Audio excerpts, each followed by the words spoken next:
Welcome to Random and Memorable, a podcast from 1Password. I'm Matt Davey, 1Password's Chief Experience Officer. I'm Sarah, one of the founders at 1Password. I'm Rue, Head of Password Manager Development. I'm Anna, the producer behind the show. And we're the hosts behind Random and Memorable. Together, we offer up bi-weekly security advice, interview special guests from the cybersecurity community, and round up the latest security news in Watchtower Weekly. Plus, we may play a silly security game or two. So sit back and enjoy the show. So, Rue, you got an award, but no one knew it was actually Rue who was getting the award because it was under your real name. Yeah. It was very confusing. Yes, last week at the annual company all hands celebration, I received an award for being an exemplary communicator, which I think is probably no surprise to anyone who listens to the show. And and Sarah was the host who was giving out the awards, and she announced the award and gave it to Michael Fay, and the chat lit up with who? So I don't know why we couldn't go with my internal company nickname, but it certainly rubbed some people the wrong way, myself included. Can I say, though, Sarah, you did an absolutely fantastic job, and you had the hardest one out of everybody. Yes. Was it? That's so. I've had no feedback so far, other than the people that are there that have to tell you did good. So yes, the professional hype people that you pay, exactly. that we pay to be around. They said I did a great job.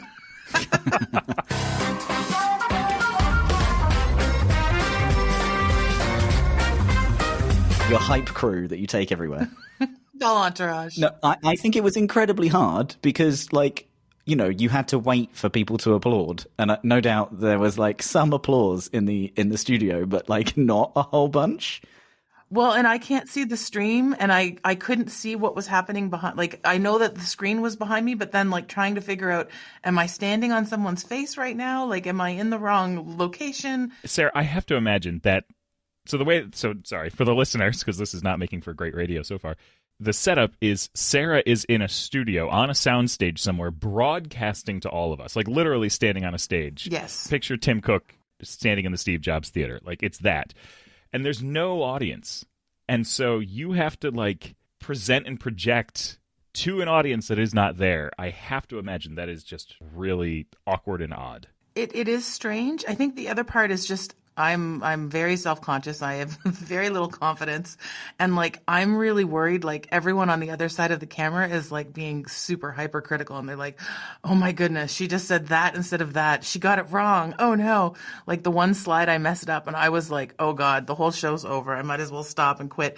And then afterwards, when I said to Nicole, I was like, oh, I missed the one slide. And she's like, I didn't even notice it. You're fine. I was like, oh, okay. But yeah, just trying to make sure you're giving the right pauses. Okay, are people in the chat clapping right now? Move around, but don't move because you're blocked something. It was very and then all the names. Oh my goodness. I remember back when the company was less than 48 people, let alone only have Michael Fay. That was a nice, easy name to say. So I'm glad it seemed well. So that's good. Right. We have had a listener reach out to the show to talk to us about the new Wallace and Gromit film. Have you both seen the excellent Wallace and Gromit film? No. I have not yet. Okay. This, I think, is their best film. And I say that having grown up on the others. So they're sentimental, but this, I feel, was great.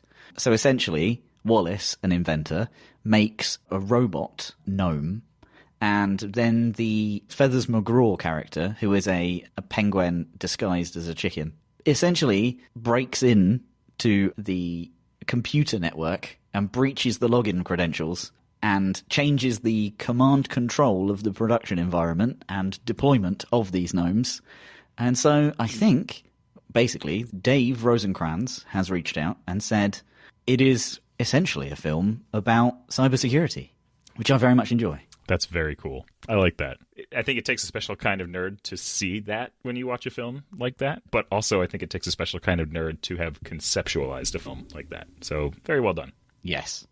I think the level of detail in it is just incredible. Yeah, I highly recommend it. I don't think it's a kids movie. Yeah, the best kids movies are not kids movies. That's as an adult, it's one of the things that I've really come to enjoy. Do you want to add the guest tease from Rue? Oh, yeah, I suppose. Sorry, I don't. I was going to add that to my movie watching list, but you could add a guest tease in for the listeners, I suppose. I suppose they might want to have something to listen to. Coming up on the show, and to kick off our new season, we have an excellent guest, as Emily Crose will be joining us a little later on to discuss her new book, Hack to the Future: How World Governments Relentlessly Pursue and Domesticate Hackers. This was genuinely a fun interview to do, and I love the storyline here, and I can't wait for you all to hear it. All right. On that note, let's jump into some Watchtower Weekly. This is where we shine a spotlight on some of the security headlines from the last couple of weeks and share what we think of them. We often get depressed by the news, but occasionally we'll find something to poke fun at. So this week we have an interesting post from Wired, which claims you need to create a secret password with your family. So, as we know, AI, voice cloning and deepfakes are supercharging scams, and this Wired article dives into one method to protect your loved ones and yourself, which is to create secret code words to verify someone's identity in real time. Okay. No, we've done this. I think this is adding AI to a problem that already exists, which is if someone phones you up, there are words that you can say in order to be like, I'm in trouble, I'm not in trouble, that type of thing, which is very good to have regardless. Like, this is like the little thing they used to teach the small kids. This used to be like big in the 80s where it was like, don't let someone pick you up if you don't have the family password. Like, yes, this is not new. 100%. Yeah. Good, So there have been increasing calls for people, and particularly families, to create passphrases or passwords with each other. Late last year, the FBI issued a recommendation that people create a secret password or phrase with your family to verify their identity, and British bank Starling has also published guidelines on creating safe phrases with others. It's a simple, if not new, approach that can potentially be effective, for instance, if you receive a message or call from your son or daughter and they're urgently asking for money to get out of an emergency situation. Asking them to provide a pre-agreed passphrase can reveal whether it's really them or even, what situation they're in. So, Erin England, a director of threat analytics at fraud detection firm BioCatch, has touched on this, saying fraudsters will use manipulation techniques to put their victim in a vulnerable state where they act out of panic, urgency, or a strong desire. Having a passphrase or similarly prepared strategy enables victims to quickly validate legitimacy of an unusual interaction and take control. This call to create family passwords or passphrases has come because scammers are increasingly adopting AI. Machine learning has allowed criminals to create deep fake videos impersonating people and to clone voices with only a few seconds of audio. We all remember AI Anna from previous episode. We won't dwell on that. I didn't need a safe word to know that I didn't like her. Yeah. Oh, we should redo AI Anna since it's getting better every year. Just side note, we should do a second AI Anna segment. You think so? That was scary. I don't like. Yes. Yeah. There are voiceover agencies that have really good AI voices now, and so to create jingles, all you need to do is type out what you want them to say, and then you also add notes about how you want them to say it, and it is incredible the amount of little nuances that they add into the voice. Like, you can make it shout, you can make it go up at the end, you can it's incredible. So I'm sure that is a good use of it. I'm sure scammers and such are using similar things. Yeah, so scammers have used these voice clones to pretend family members have been kidnapped and demand ransom payments for their release. As with your online passwords, there are some things that you should and shouldn't do when creating a shared passphrase. For starters, you shouldn't make a passphrase the same as any of your actual passwords, and they shouldn't be things that a scammer could easily find, such as street names, birthdays, pets, or other personal information. So Rachel Toback, CEO of Social Proof, recommends avoiding joking about your code word in your text messages, social media, or posts. We see folks make a family code word and then it's hashtagged in their Instagram post. That's not a great idea. It's got to be kept private. Who does that? Oh my God. Right. This is, it's like, hey, look, I just got my new credit card. And it's like a picture of the credit card. It's on that level. Here's my new driver's license. Yeah. Yes. Oh. So Toback says while family passwords can be useful, it's crucial to be aware of their potential limitations. Toback suggests using a method she calls being politely paranoid, which at its simplest is trying to verify the identity of the person who is contacting you by a second method. So if you receive a call from a nephew who says they are in an accident and need money for legal fees, you can say, 100% I can help you. I just texted you a word. Go ahead and read that out to me. So, do any of you have a family password without obviously telling me what it is? Yes, it's marshmallow rhinoceros. Like, it's so ridiculous. No one's ever gonna think of it. Oh, that's a good choice. I should use that. Yeah, you should. It's really good. Can I borrow it? I recommend anyone to use that. I would have to say no password. And that's even when the kids were little.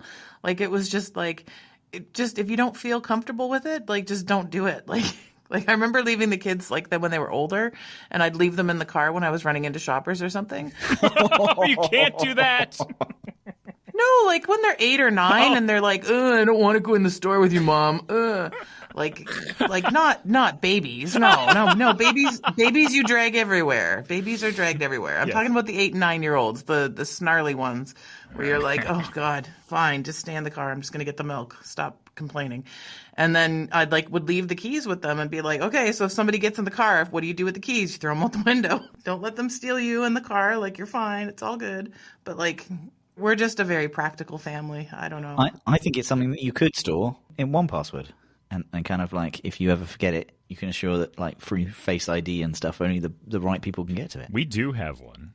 Seriously, we do. We've never had chance to use it, but it's nice to know that it exists. I'm not as worried about it anymore, but I think it's probably coming back in terms of my level of concern. In fact, I had a conversation with my mom about this the other day, who is incredibly tech savvy and frequently will hang up on people when she's like, nope, this is not legit. And just click. But I was like, look, if you ever get a call from me that sounds like I'm in trouble, I said, you need to independently verify that before you go and do something that I might be asking for. She's like, okay, yeah, that makes sense. So I think we're good. But yeah, it is something that I haven't had that conversation, so maybe I need to. That's great. Yeah. It's interesting because I think it's more the seniors that I'd want to have the conversation with around if you get this call, take a beat, think about it. Is the lawyer going to call you really and send someone over to your house to get bail money? Is that how the system works here in Canada? Really think about it. But I don't know if so much for the kids. I don't know about your kids, Rue, but they're sending fake AI videos to each other already. And they're already trying to screw with each other as woo, it's fun. I'm I don't know how this is fun. So it's they're very hypercritical of whether or not something's real or fake and all this kind of stuff. So I think it's, again, more for, unfortunately, folks like us, it's got to be that sense of urgency. Take a breath. Remember, again, nobody's showing up at your door to collect iTunes cards to get someone out of bail. Yeah. That's not going to happen. Yeah. Okay. This one is unconventional cyber attacks aim to take over PayPal accounts. So this is a new phishing campaign that cleverly mimics PayPal to trick users into logging into a fake payment portal. So what makes this attack unique? Well, it seems to leverage a legitimate Microsoft 365 feature to create a test domain and email distribution list, making the fraudulent payment requests appear authentic. So, cybersecurity expert Carl Windsor first discovered this attack when he received a suspicious request for payment in his inbox.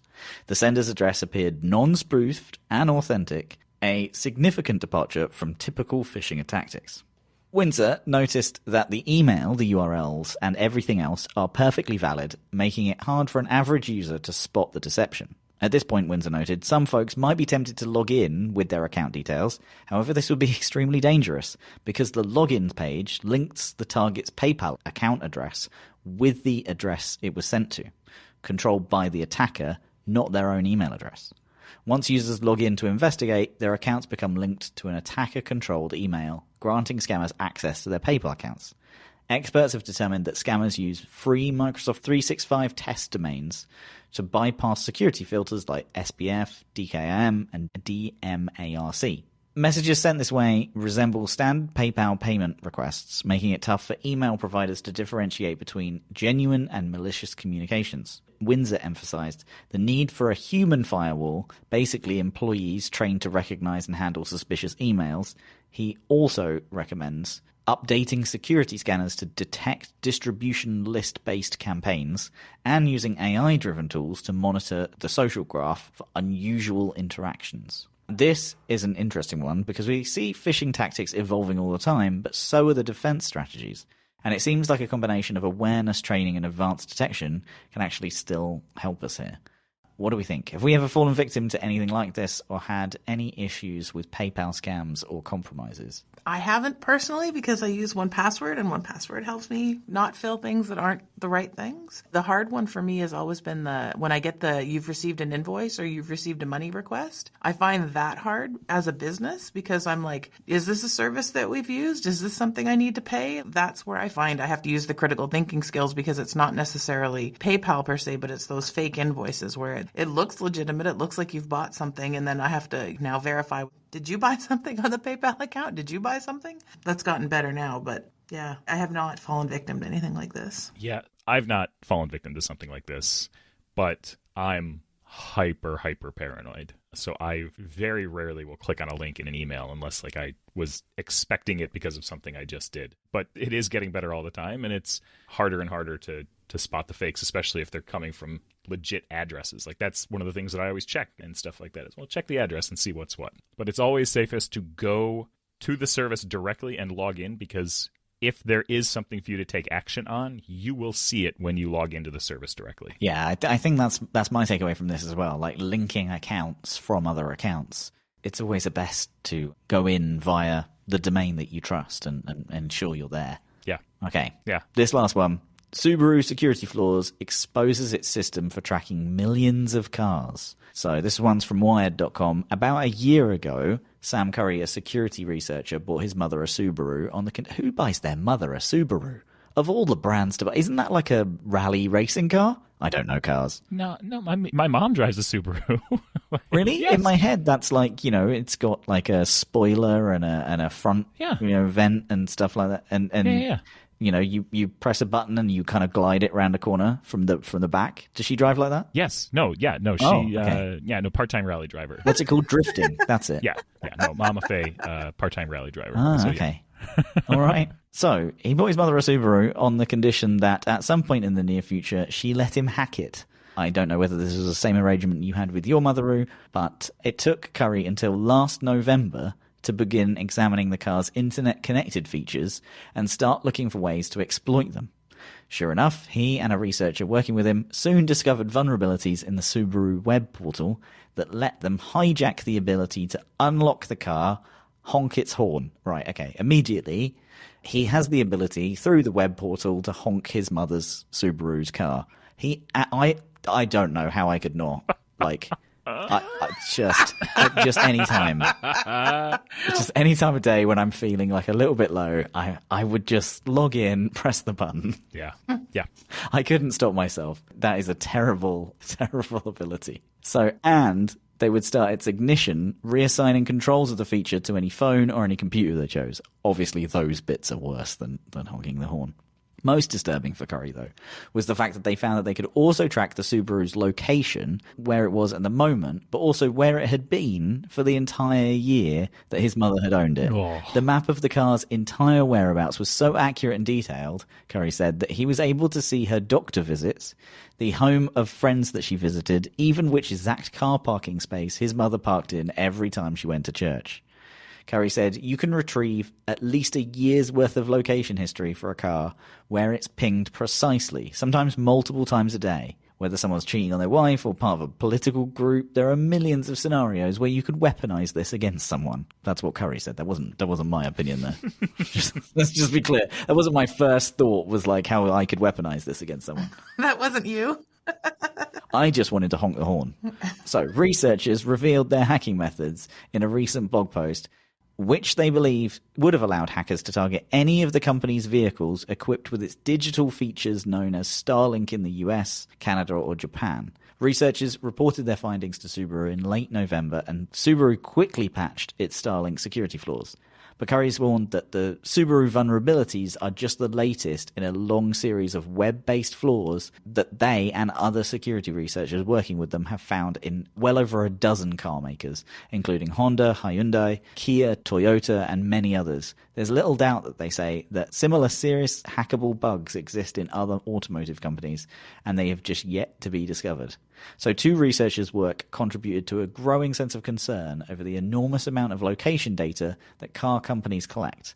Privacy researchers at Mozilla Foundation in September warned that in a report that modern cars are a privacy nightmare. noting that 92% of car owners little to no control over the data that they collect, and 84% reserve the right to sell or share your information. While we are worried about our doorbells and watches that connect to the internet, what might be spying on us is our car. And car brands quietly entered the data business by turning their vehicles into powerful data-gobbling machines.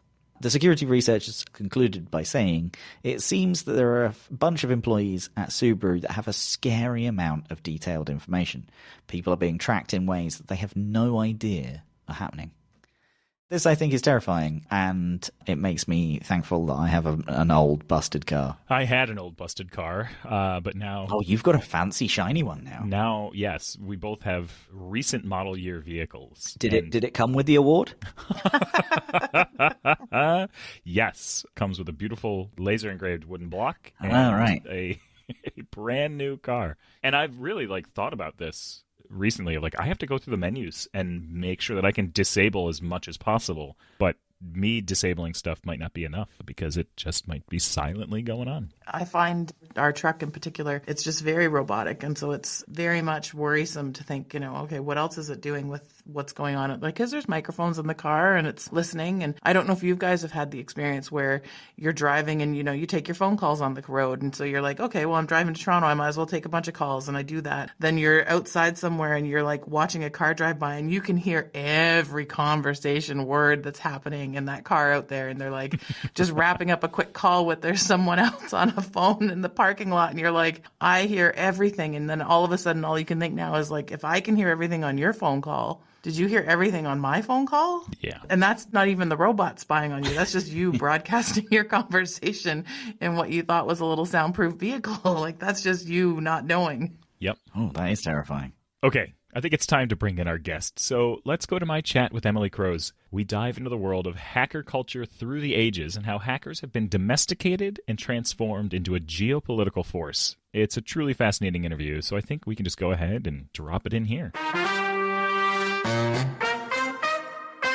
Today, I'm delighted to be joined by Emily Crose, a veteran cybersecurity professional and now accomplished author. With over a decade of experience working in both offensive and defensive cybersecurity roles, Emily has served in positions at major government agencies, including the CIA and the Department of Homeland Security, where she gained firsthand knowledge of the complex relationship between hackers and the state. She is the author of the recently released Hack to the Future: How World Governments Relentlessly Pursue and Domesticate Hackers, which is a fascinating deep dive into the history of hacker culture and its transformation into a geopolitical force. Emily, this is going to be a fun one today, and I can't wait to get into all of it with you. Welcome to the show. Yeah, thanks for having me. This will be great. Yeah. Okay, so before we get into the nitty-gritty of the book, did you want to give us a little bit of an origin story on your career and how you got here? Yeah, so I've been asked this a couple of times, and I think I got into cybersecurity in the same way that a lot of other people do. Childhood fascination of working with electronics and computers, figuring out how I broke what I broke, how to fix what I broke, and then breaking things intentionally next time. So that's sort of how I found my way into cybersecurity. Yeah, it's been a long journey, but that is where it started, with that fascination. And then it just kind of went down several paths until I get to this bio that you so generously read off. So with that background, I have to believe that you know the pit of the stomach fear of breaking a computer that you do not own and are going to possibly be in trouble for. Oh, yeah. The worst is printers has always been the bane of my existence. But yes, I am very familiar with the, oh no, this is broken and I don't know why type of fear. Yeah, I definitely did that in high school at one point. I quote unquote upgraded the RAM in one of the teacher's computers in a not statically safe way and did not successfully complete that upgrade, which was not a good look for me by any means. So your book explores how hacking culture has changed over the decades, and as we know, hacking started as a niche hobby for many. Can you set the scene as to what hacking looked like in its early form, and what motivated hackers back in the day, and was it as cliche as movies and TV sort of paints it to be? I think in some ways it is, actually. What motivates, I think, has always motivated hackers has been just a curiosity about how complex systems work. I think we've had hackers throughout time. We tend to think from a cliche perspective that modern hacking started back during the phone phreaker time. And I do mention that in my book, but I tried to take a different approach to start where that lineage started, answering the question of where the lineage started by telling the story of Neville Maskelyne, who was a magician and actually a competitor of Marconi in radio technology. So I sort of start the story back then as a way of saying, hey, we can look at the history of what we now call hackers or consider hackers to be, and compare and contrast what we think of as a hacker today to this individual who back in the early 1900s was doing a lot of the same sort of things that we would recognize with our modern day hacking community, which is to say that those threads have always been there.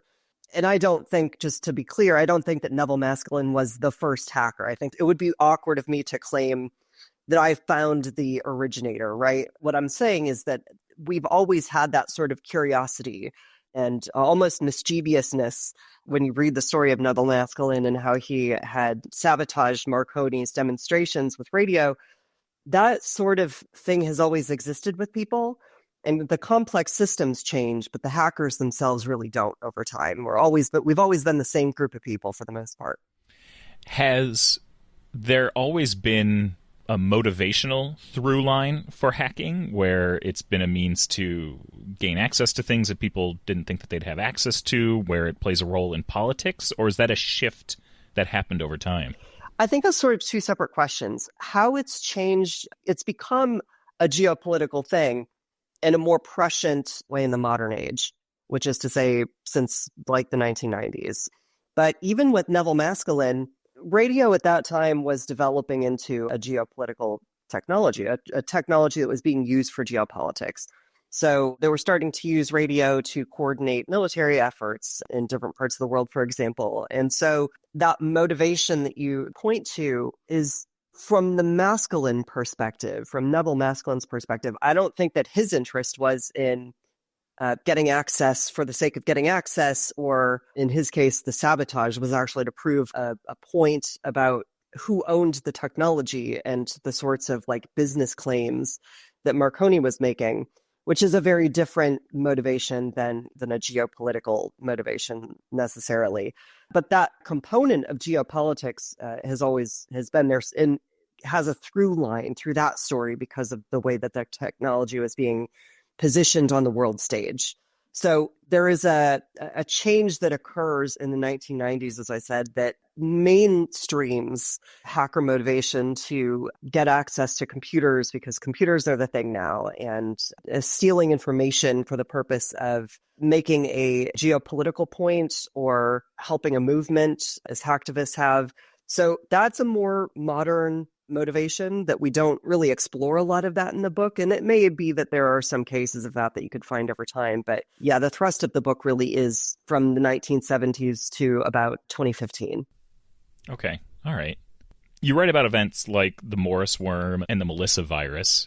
How did these incidents change the perception of hackers, both like in the public eye and then also within government agencies? So around that time, viruses were starting to get more and more attention. From the Melissa virus perspective, I don't know that Melissa had the same level of impact that Morris did, frankly. But the reason that Morris got as much attention as it did is in part because of the sheer speed that it moved. It was able to transmit itself in 48 hours. It had gone from being released to finding its way onto Department of Defense computers, NASA computers.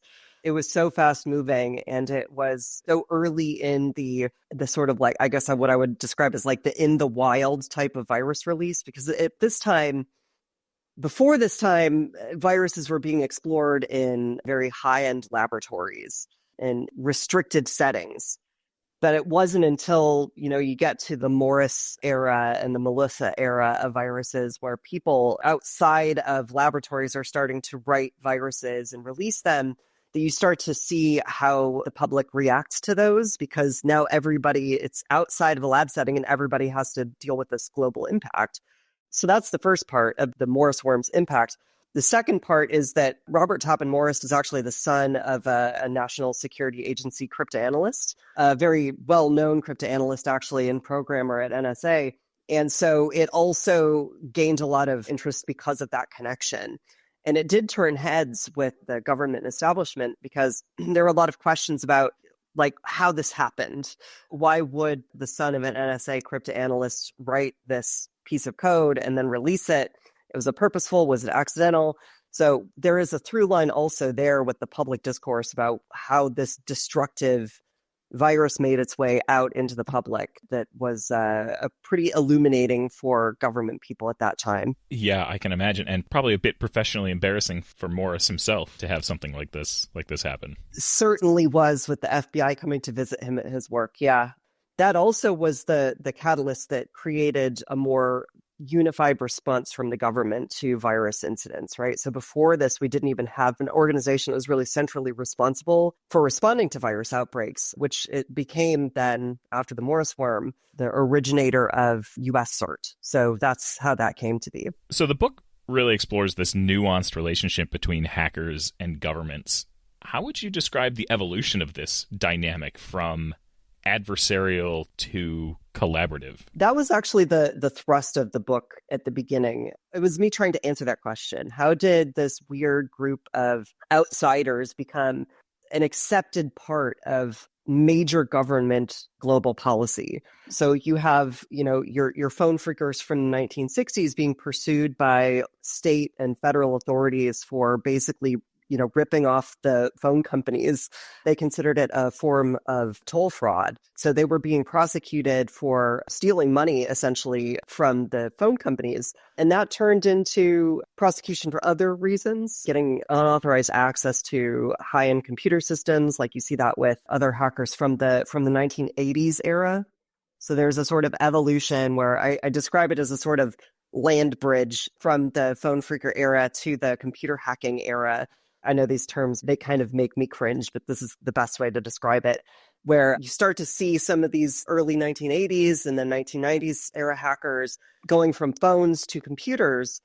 And it wasn't really until the 1990s that you see the US government in particular start to take this group of people more seriously. So we have a formalization of sort of rules of the road for hacking come in the late 1980s. 1986, we had the CFAA was signed into law.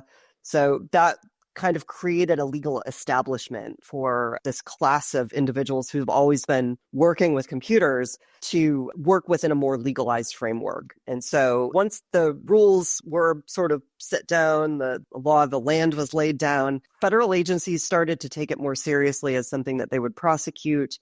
They kind of overstepped in a couple of situations. And then it was in the late 1990s, 1996, 1997 timeframe that you start to see the US government say, okay, we know that these people are here. We know that they have some amount of leverage over this growing technology that we're all using now. Maybe we should start to look at ourselves and see how much impact they could have on us. And then conversely, how much impact we can have on others. And so that's where we start to see that evolution occur, is like in the late 1990s.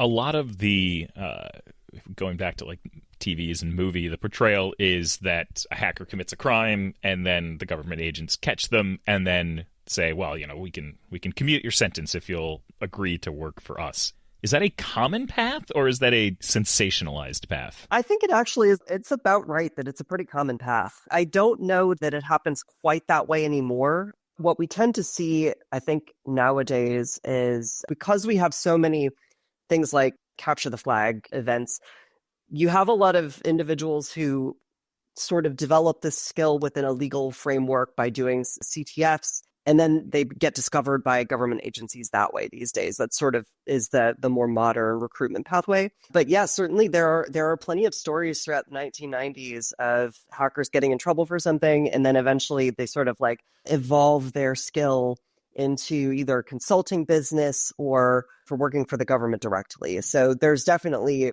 plenty of cases that you could point to where that has happened.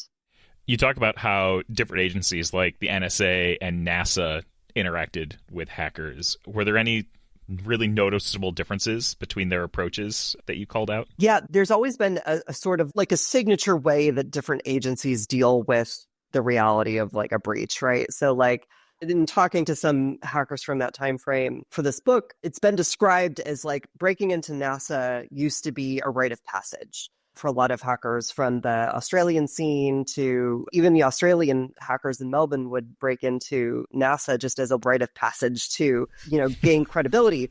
And so you sort of see also I do Freedom of Information Act request, also kind of the origin story of this book comes from asking questions to the government about how these breaches unfolded. And in looking at those documents, you can kind of see how that response evolved over time.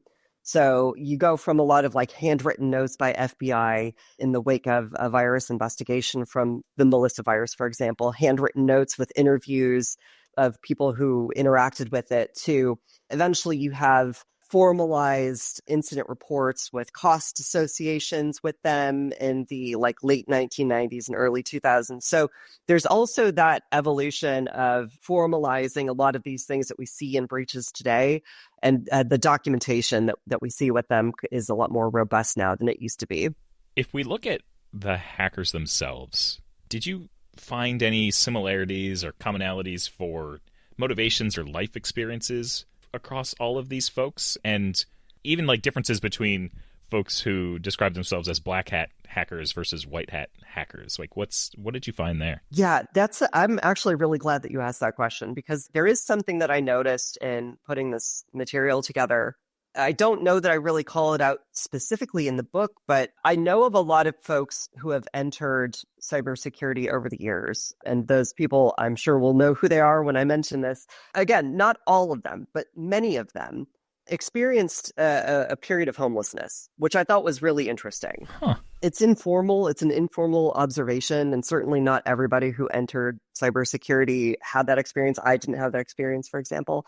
But I did think it was interesting that so many of my colleagues have experienced that in one form or another on their way into cybersecurity.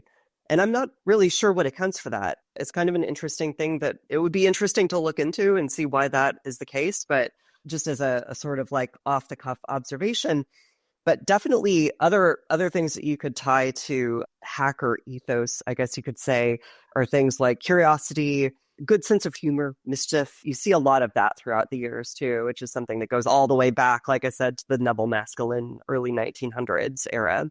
That's really fascinating. I won't even begin to hypothesize what the connecting thread of homelessness is, but also like that's a really fascinating thing for you to have pulled out there. Yeah. Okay, so with the rise of nation-state hackers, and a lot of news coverage today talks about hacking groups as opposed to individual like solo hackers or the romanticized lone genius hacker. Do you think that like individuals as hackers and sort of pulling off large feats is a thing of the past, or does it still happen in certain pockets? Are you saying you're referring to like stunt hacking? Is that what you're asking about? Yes. Where like someone will pull off a massive hack and take credit for it, and it's it's the act of a single person as opposed to, oh, this group has infiltrated some ransomware against some institution kind of thing. Yeah. So I think that's another interesting question. I think that there's just too much money in it now.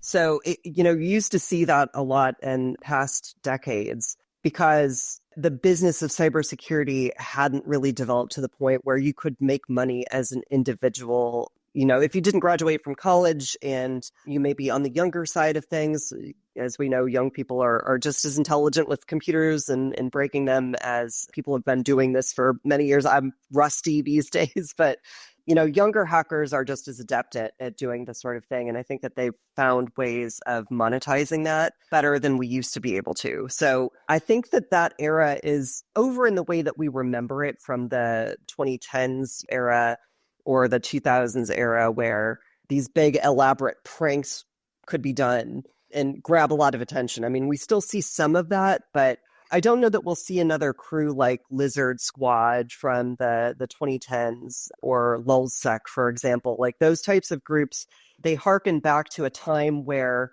the bar to entry for exploitation was a lot lower than it is right now because of just how much money is involved in it. It's really hard to turn down the type of money that's being thrown around for like a really good exploit these days. B, the legitimacy that you can get by, accepting that money and then building a career off of it. And then C, just the sheer complexity of hacks these days. Like, the cybersecurity industry has really raised the bar in the past 20 years. And the turnaround time for remediation or response for a severe bug has just become so much better than it ever was before. Like, we are absolutely not living in the same era of security that we were 20 years ago. So at that stage, I really have to give a pat on the back to everybody who's made that a reality. So I don't think that we'll see a whole lot of that anymore, but it has moved. I should remark that it has moved from the public stage to capture the flag exercises. You even see like pwn to own is where a lot of stunt hacking happens these days. You see a lot of that happening in that scene. So it's not something that's completely disappeared. But there's just more legitimate pathways to showcasing those types of hacking skills. Yeah. Okay. Yeah, that makes sense. What lessons do you think that other governments or even private citizens can learn from the way that the U.S. has domesticated hacking culture? Is this something that is unique to us? I can't imagine that it actually is. Like, this has to be something that's happening the world over. Yeah. So that's one thing I do mention in the book, is tracking that. We've got so many books that cover the history of the United States and how the United States responded to hackers. I also wanted to take a look at how other countries sort of tracked their own pathway through their relationship with hackers. So, like, one example I could give of the way that you do it wrong is in the 1990s, France had done an operation like a sting operation against hackers in their own country, and ended up burning a lot of bridges very early on between the French government and hackers that I think they are still, to some extent, feeling the effect of today. They may be improving it, but 20, 30 years is a really long time to burn bridges with your own localized communities like that. And so the lesson that you take away from that is it's better to be constructive with these individuals and not even necessarily lenient, but at least understanding enough of the gray area that a lot of hackers operate within to work with them rather than against them.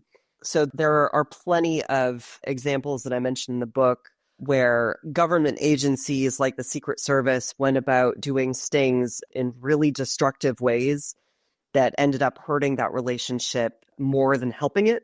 And so you see that relationship repair over the span of maybe 15 to 20 years, where they build those bridges up with hackers by attending the conferences, bringing hackers into the fold, listening to the responses of like what's reasonable to prosecute, what's reasonable to act with a softer approach, what types of activities may require a softer approach. I think those are the lessons that governments should look at as examples of a productive relationship with their technical talent, rather than being adversarial all the time. Yeah. Yeah, I can imagine that it's really interesting to hear that there are groups that basically, like, the Capitol has just been burned, and it's like, no, sorry, like, we're not able to repair this relationship. Yeah. And whereas we've really been able to bring it in-house to a degree. Yes. Okay, this question might seem a little crass, but what does cyber war actually look like? What are the risks, not only for the governments and the countries and the citizens involved, but the hackers themselves? Cyber war is one of those things that has come up many different ways over the years, and the way that people think about it has evolved over time. We used to think of cyber war as countries attacking other countries and getting access to basically information that could be used to attack other countries with. I think that idea, it changed from that to, can a government turn off the lights in another country, for example? We've seen a lot of examples of that type of behavior in different theaters around the world. And the ones that I'm thinking about specifically predate the current conflict in Ukraine, or were an extension of this current conflict in Ukraine, when Russia attacked the Ukrainian territory by turning off the lights in Kyiv, for example. So it was a component in that attack. It was a bit ominous or predictive of a conflict that would come later. And I think what we have to start thinking about in terms of cyber conflict is less of, is cyber war its own discrete thing, or is it a smaller component of a more robust military engagement? And that, I think, is where we have to start from a policy perspective. We have to start thinking of cyber war and cyber conflict in general. It's a smaller part of armed conflict, In the same way that, like airplanes changed the battlefield, this will change the battlefield in a commensurate way. Whether it will be a major or a minor part of conflicts of the future, I think is an open question. But we can't look at cyber warfare as something that happens once and that's the end of it. When we think about it, we look at it as a component of a larger conflict, or either that way or as a component of more robust information warfare or influence campaign. So those are two very diverging ideas that we sort of, these days, we generalize as cyber warfare, but the activities associated with each and the responses to each are very different. So I think we have to kind of evolve our thinking about this and stop being worried about one or the other. It's all of the above and coming up with policy that can govern both individually. Nice. Yeah, that makes sense. We've talked a lot about national security. Are there any groups that have a more global focus and looking at sort of like a bigger picture that is potentially more unifying? There are plenty of examples of that you can point to over the years that have taken a more global approach to their activity. So I mentioned LulzSec before. They had some of that. Anonymous, of course, to the extent that was like a discrete organization, which it really wasn't. They also took a more global approach in their activities than a nationalist approach. So it's changed over time as well. I think most of those groups have become folded in with some other form of like national intelligence, someone's national intelligence apparatus in the later years. But there was likely a component of that throughout all of these. And again, I mentioned some of these examples in my book where members of LulzSec had been recruited by FBI to act as informants, and Anonymous themselves had likely been infiltrated by intelligence organizations long ago. So I think it's hard to separate that. There will always be a thread of national security interest that runs through these, whether you like there to be or not. Reality is very messy in that way. Indeed, yeah. In the book, you also talk about, speaking of things that are messy, the ethical complexities of working with the government. Do you have any advice for cybersecurity professionals or ethical hackers who might be wary of getting involved in this way and certainly are aware of those ethical complexities? Yeah, the ethical complexities are just something that you can't avoid. It's not even as a hacker, it's as anybody who works with the government. There's an inextricable link to the effort that you put into a nationalist project. Not to get too political, but anytime that you're working with the government, that's always going to be a question. You know, whether you are doing exploitation on behalf of the government or if you are doing accounting on behalf of the government, there's always going to be that question, that ethical question of, am I doing the right thing? It just happens to be, I think, more prescient and heavier with certain jobs. So within the military, for example, whether you are ending somebody's life on the battlefield, that can be one of those ethical considerations that people do have to consider their role in. The best thing that I can say is follow your own ethics and morals on that pathway. You don't have to work with the government if you don't feel like it's a project that's worthy of your attention, but know that you will always be operating within the context of some form of government surveillance, and act accordingly is really the best thing I can say about that. That's good advice. All right, let's bring it home with perhaps the most important question. Where can people go to find the book and perhaps even learn a bit more about you? Yeah, for sure. So my website is one place that you can go to learn more about me, hexadecimate with an 8 instead of ATE.com. There's also links to different places where you can buy the book in hard copy if you'd like. It is available on Barnes & Noble, Amazon, or direct to the publisher at Wiley.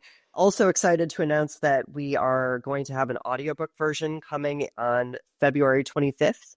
So if you prefer to consume your long-form content in audio form, it should be available on all major audiobook retailers as well. So very excited to have that available as well. Who is reading the audiobook? I've been asked that so many times, and I do not know. I don't know who the narrator is, unfortunately. It's killing me, because I really wish I could give people an answer to that question, but I don't know who it is. It's not me. It's not you. Okay, gosh. It's not me. I would assume that if it was someone with any sort of fame or notoriety, you would know at this point. Like if you had... Yeah, I would love to have, several different people read it, but I don't know who it is. I don't know who they got. Well, fingers crossed for either Will Wheaton or, of course, Attenborough. I think that would be just wonderful. Yeah. Of course. Yeah. Okay, well, listen, Emily, this was wonderful. Thank you so much for joining in today, and I hope you have a good rest of your day. Thanks so much. It's been fun.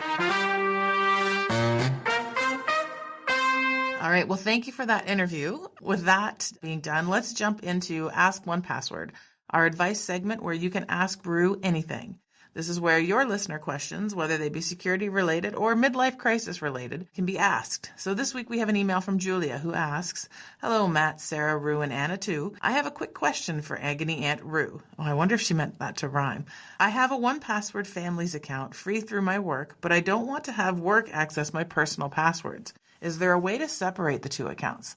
Looking forward to the new season. Thanks, Julia." Oh, that's a good question. Yeah, no, this is a great question and a really common misconception, which was funny for me to learn because as an employee here and someone who helped build all of this, it was incredibly obvious to me, but very clearly not obvious to everybody else, that just because you have a family account that is effectively paid for by your work, they do not have access to that account. That account is a completely separate 1Password account that your work does not control. So your question, is there a way to separate the two accounts? Yes, that is how they are designed. Those two accounts are already separate. Anything that you put in your 1Password Families account will not be accessible by your work. Now, the only impact that you will have if you change jobs or move on from this role is that you will need to go through a transition period where you end up paying for your account. So your family account will no longer be paid for by your work, and you'll have to take over the billing aspects.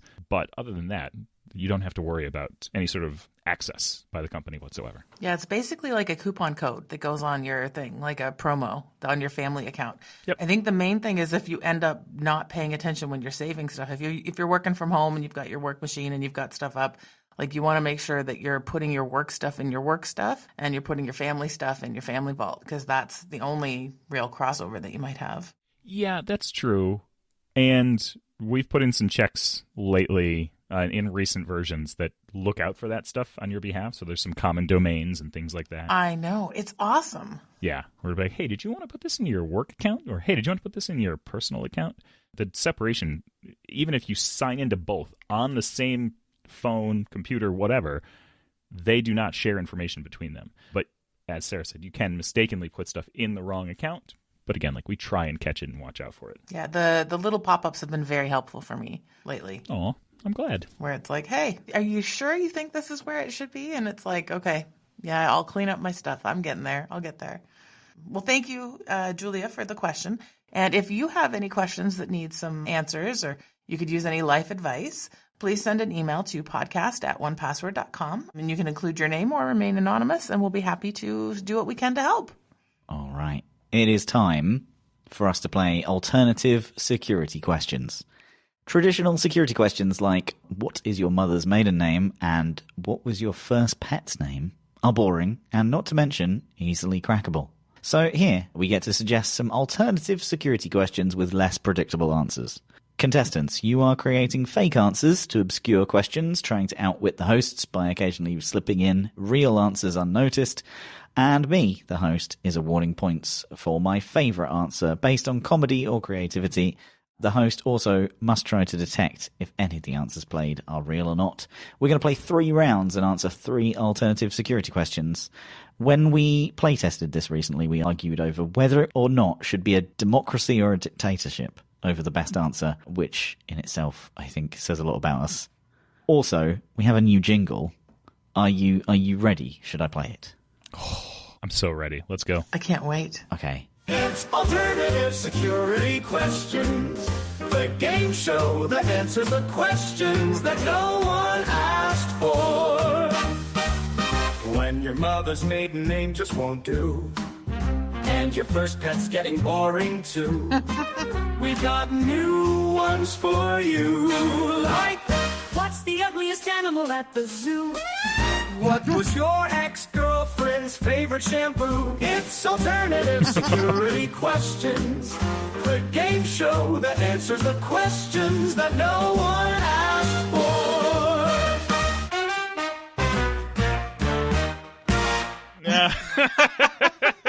All right.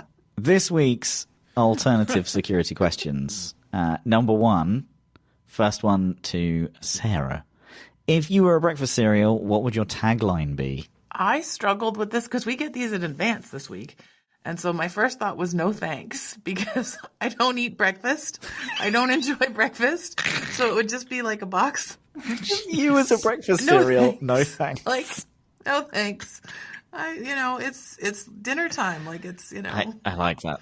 either that or it would be something like this again, because I am also a creature of habit. So if I'm going to eat this today, I'm going to eat it tomorrow, and I'm going to eat it the day after that. I'm really bad for that. Getting into loops. I don't think it would fly off the shelves. Okay. I don't think no thanks is flying off the shelves. I don't think it is. Rue, how about yourself?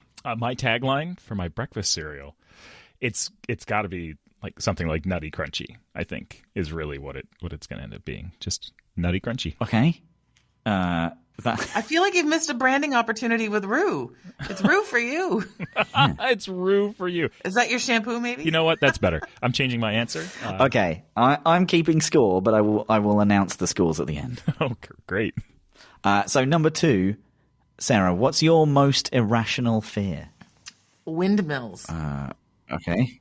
Like the power turbines on, like, not the old traditional Dutch windmills, like the newer 3 turbines, the creepy red light that blinks on them in the middle of the darkness, and they're on either side of the highway, and you're just waiting for them to come flying off and kill you. So that's it. It's that they're gonna, like, a blade is gonna come whipping off of there. Oh, it's coming for you.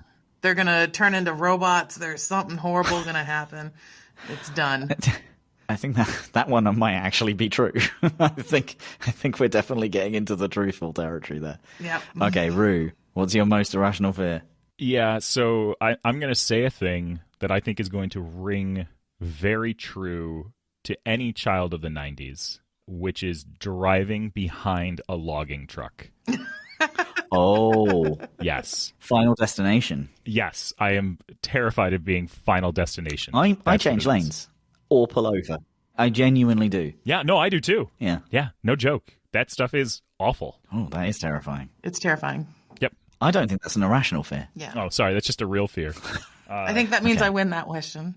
Okay, fine. Koalas. Oh, All right. I'm on the scores. We'll get there. Okay. So number 3, Sarah, what's the most ridiculous thing you've ever Googled that you can say on a podcast? I'm going to add that bit on the end there. I don't think there's anything. This is like is there such thing as a stupid question? I have no idea. Like, I would have to say, what day is it today? Like, I don't know. I don't know what you would Google that would be ridiculous, because if you're Googling it, it's because you don't know. I Google what the weather is when I'm in the place. And, like, I'm not looking for the weather in the future. I'm looking for the weather right now. I've done that many times. In Canada, you have to. What's the wind chill? You can't tell the wind chill from looking out your window. Oh, in England, it's wet or not wet. That's really what I'm looking at. Like, am I putting on an umbrella into my bag, or am I not? That's the question I'm looking to answer. Okay, so what day it is? I think that's a good answer. I need inspiration. What has Rue got? I'm sorry, there's only one right answer to this question, and it is, are cherries a berry? That's the most ridiculous thing. Nice. Okay. That's a good answer. We've got some points here. Yeah. Okay, so first of all, for no thanks, I think Sarah gets 50 points. For the morning ruse, I'm going to go minus 25. Because minus 25 for that ruse. That's okay. Yeah. Okay, 4, what was your irrational fear? I think they were actually both true. I think Sarah and logs and windmills, I think, not that irrational, but I think they were very true fears. I'm going to give Sarah 100 points. And then Rue 150, because I definitely felt that in my stomach. Okay. And then, what's the most ridiculous thing you've ever Googled? Sarah, I'm going to give you 50 points for that. The day is good.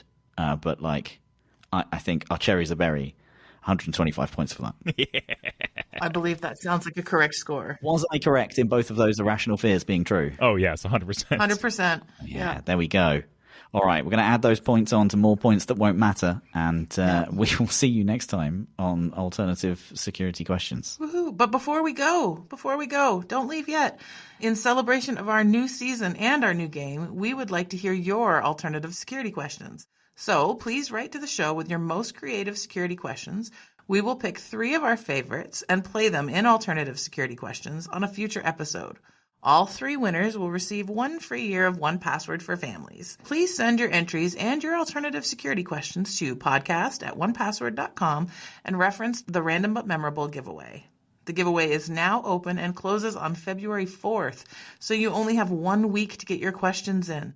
You can see all the terms and conditions in the episode show notes below. So we're allowed to do this now. This is Anna outsourcing her job to the audience. We're allowed to do, can we all do that? We're just getting listener feedback. We want to hear what they think is ridiculous. I think ideas, crowdsourced here are brilliant. I would like to have some assistance on developing my OKRs for this year. If anyone could send those in. You can receive 1 year free of 1Password if you email in Sarah's OKRs for her, and she doesn't have to do them. That's not in the terms and conditions, by the way. All right. Well, I think it's all to say is love you both. Love you both. Love you both. Bye-bye. Bye-bye. Thank you so much for tuning in this week. If you're enjoying the show, we'd love it if you could subscribe to the podcast on Apple Podcasts, Spotify, or wherever you listen to your podcasts. You can also leave us a rating or review. It's one of the best ways to support Random But Memorable, and we always love reading your feedback. We're also a community-led podcast, so if you have any questions for us, topic requests, or even guests you'd like to hear from, please send us an email at podcast@onepassword.com. We read all of your comments and look forward to hearing from you. We hope you'll join us for the next episode with plenty more random moments in the wide world of cybersecurity.